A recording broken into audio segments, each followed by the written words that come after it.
Good afternoon. I am recapturing this presentation on ordering criminal background reports because I wasn't happy with the results from last night's Zoom meeting. It just wasn't very clear. So I'm going to quickly go through this PowerPoint presentation and try to answer some of the questions that were asked last night. So as most of you are aware, at our last grand communication, the CRAFT voted for legislation that allows for the petitioner to order their background check instead of having the secretary do it. This alleviates the issue of having to fill out a waiver form and put Social Security's number down on it because they're not being redacted like they were supposed to. So this completely removes us from that issue. So starting from the beginning, let's start with the new petition. This is the new GL 601. It is located in the forms section of the Grand Lodge website in the forms section and can be downloaded. It's a PDF fillable, so it has a whole bunch of sections for you to fill out. And if everybody has a digital signature, they can sign it. Or if the recommenders don't have a digital signature, you're going to have to print it out so that they can sign it and give it back to you. I'm just going to point out this section here. It says signatures of members of the lodge to which the petition is directed. I have seen petitions where brothers from other lodges were the recommenders. My brothers, that should never be the case, because who is the best judgment of a character for somebody that's going to join a lodge? That's a member of a lodge. A member of a lodge would have the lodge's best interest at heart. I'm not saying that other good brothers may not, but this really should be a call that a brother that belongs to that lodge should make. So please make sure that your recommenders are actual members of your lodge. If another brother wants to recommend somebody, they can be put down here in the references section. If you print this out front and back, it's 2 8.5 by 11 pages. So hopefully that alleviates the problem with the legal forms. So I kind of broke it down into different sections: personal information, background information, criminal background investigation. This tells the petitioner why we do it, and this also warns the petitioner that if they have a felony, if they haven't been restored to full rights, they're not going to be considered. So criminal background checks must be ordered by going to this URL in any web browser, and it doesn't matter if it's Chrome, Firefox, Edge, any of them will work. They type in this URL and it'll take them to the proper landing page, which I'll show you here in just a second. This section here must be filled out by the lodge secretary. Lodge secretaries, please put your email address on this line so that when the petitioner goes to fill that out, he's got a clear and legible documentation of what your email address is, so that it gets sent directly to you.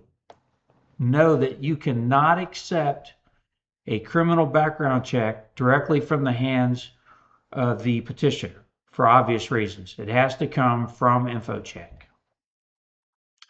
So once they go to this URL, this is the landing page they'll see. To get started, they have to click on the Get Started button. This little pop-up box will come up, says they acknowledge that they're going to enter the lodge's email address under the alternative results delivery. This screen here is just some verbiage from the Grand Lodge. All they have to do is hit continue. They do the consent form. Again, they get a warning about sending a copy to the lodge secretary. They fill out their last name, their first name, their date of birth, and then they click this agree. If they click I disagree, it ends and they'll not proceed any further.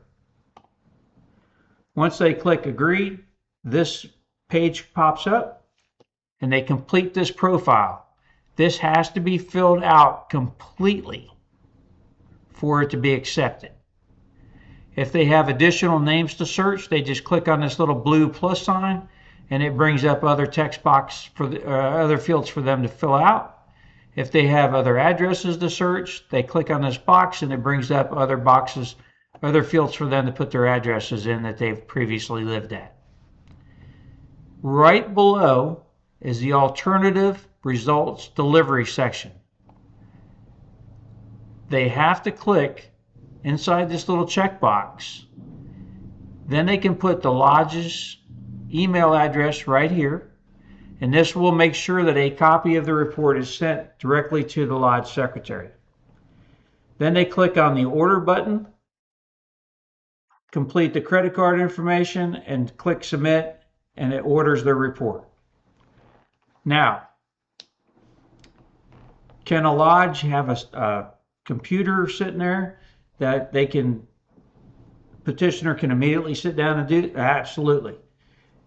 Can a lodge secretary or another brother help them do this? Absolutely. It can help them fill it out, submit it, help them pay for it.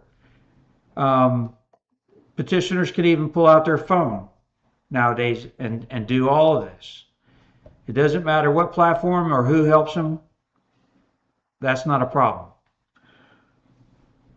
So in a couple days, you should receive a copy of that background report. If you do not receive a copy of that background report in a couple days, you can send an email to InfoCheckUSA, or excuse me, you can send it to support@infochetchusa.com and ask them to check. Put the petitioner's full name and ask them to check the email address from the lodge secretary, what they put in there. If you haven't received the report in a couple days, they probably did something wrong. So InfoCheck will then correct that and send it to you. If you have any other questions, please feel free to reach out to me via email or call me. I'm always here for you. Hopefully this will help alleviate some of the work that a lodge secretary has to worry about, and it'll make things a whole lot easier and keep us out of litigation issues. Again, if you have any questions, please call me. Until then, have a great day.